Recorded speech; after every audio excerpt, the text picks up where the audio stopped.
For 2 years, the Western Front barely moved. Barbed wire and the machine gun had frozen a world war into 2 ditches a few hundred yards apart.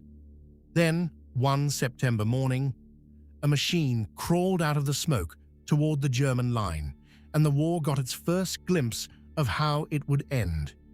This is a file on the tanks that changed land warfare, 5 turning points that decided how every ground war since would be fought.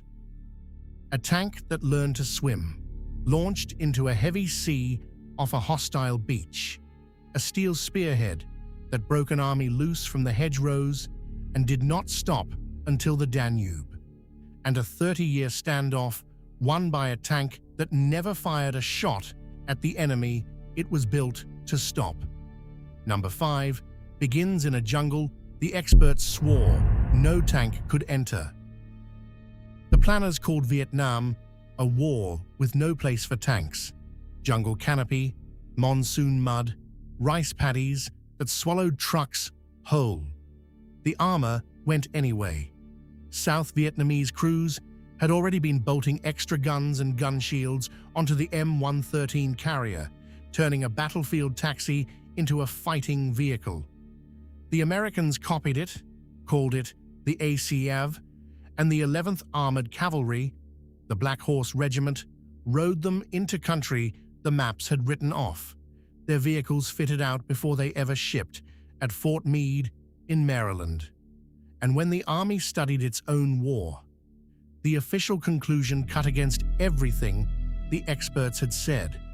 Armor could move through far more of that country in far more months of the year than anyone had planned for. Then came the night the question was settled for good. March 1969, a hilltop camp called Ben Het. North Vietnamese light tanks came out of the dark, and for the only time in the entire war, enemy armor met American tanks head-on. The M48 patterns on the perimeter won the night.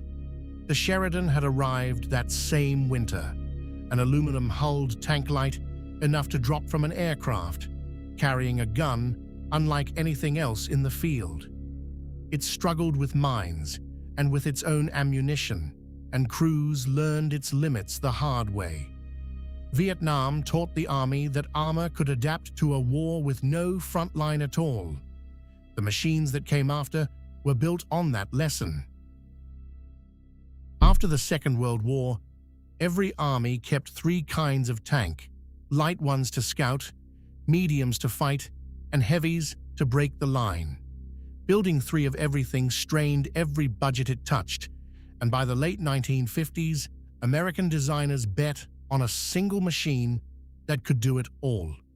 The M60 carried a 105mm gun, a British design, built in America under license, in a hull meant to take a hit and answer it.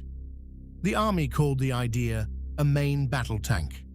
About 15,000 rolled off the lines, and for 3 decades, they stood watch on the German plain, staring across the Fulda Gap at an invasion that never came. That is the strange triumph of the M60.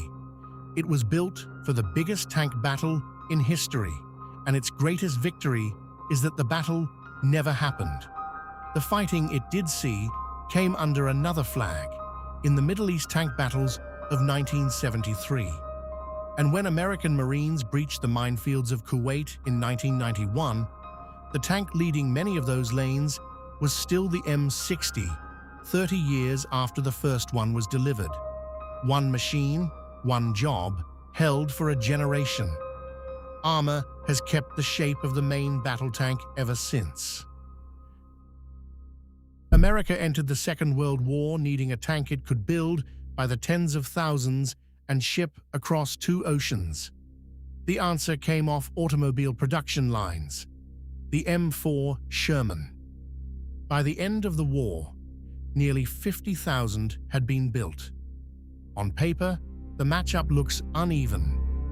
Germany's Tiger outgunned it and out-armored it, and tank for tank, the Sherman usually lost that argument. but Germany built about 1,350 Tigers. For every one of them, America put dozens of Shermans in the field, fueled them, fixed them, and had them back on the road by morning. Crews closed the gap with a bigger 76mm gun, and the British squeezed in a 17-pounder and called theirs the Firefly. The Sherman even learned to swim. Engineers hung a canvas screen around the hull, added propellers, and named it the Duplex Drive.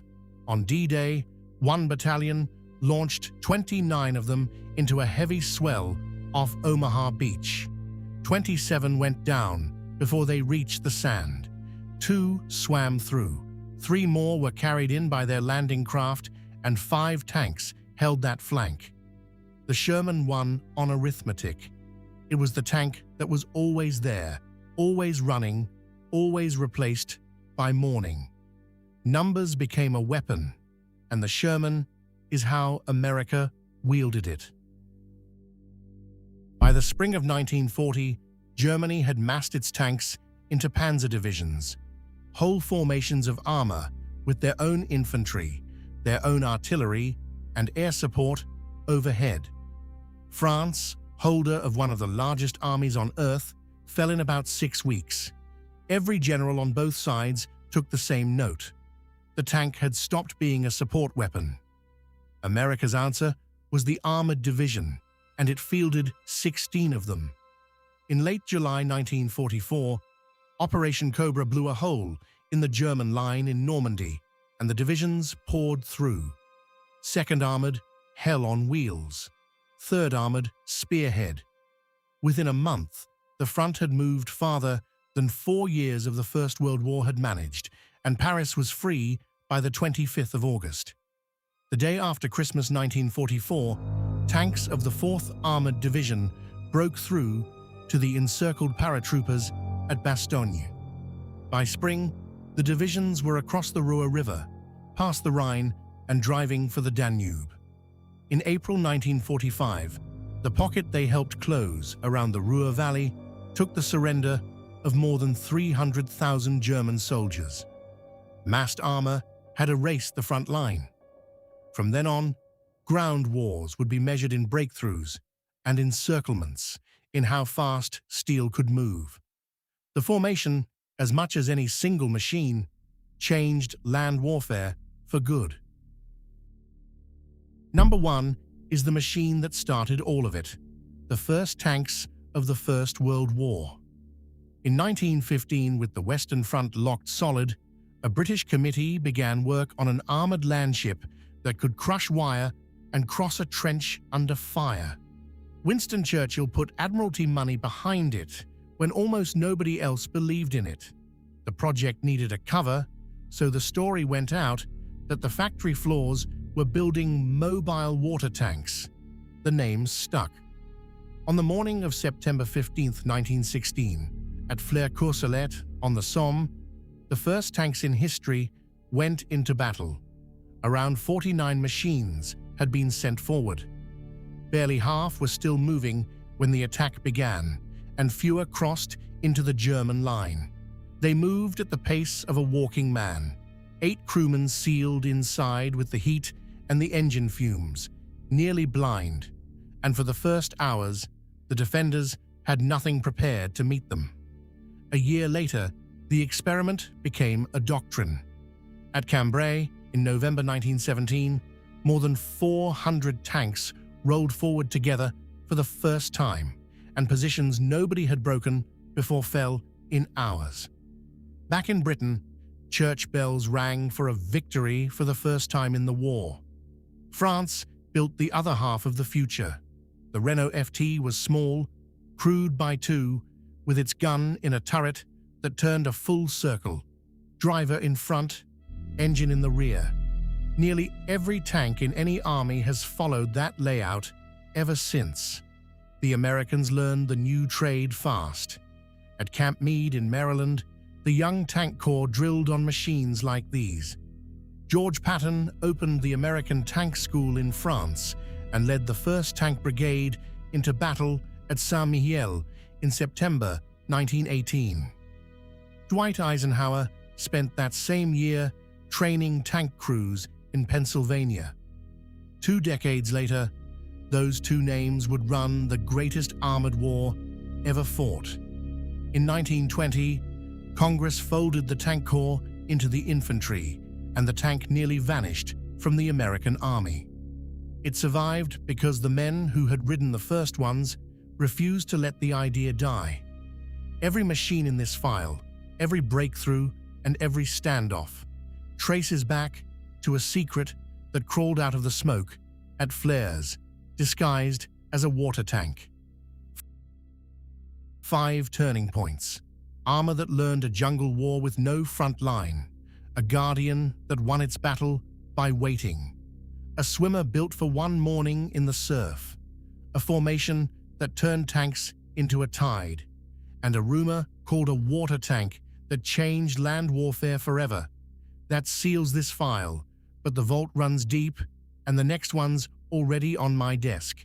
If this case earned its place, drop a like. Subscribe to get clearance to every file we crack open. Ring the bell so the next one reaches you the second it's declassified. And leave a comment. Tell me which of these machines you'd rank first, and which file I should pull from the vault next. New file every week. This has been the Countdown Files. Stay curious. Case closed.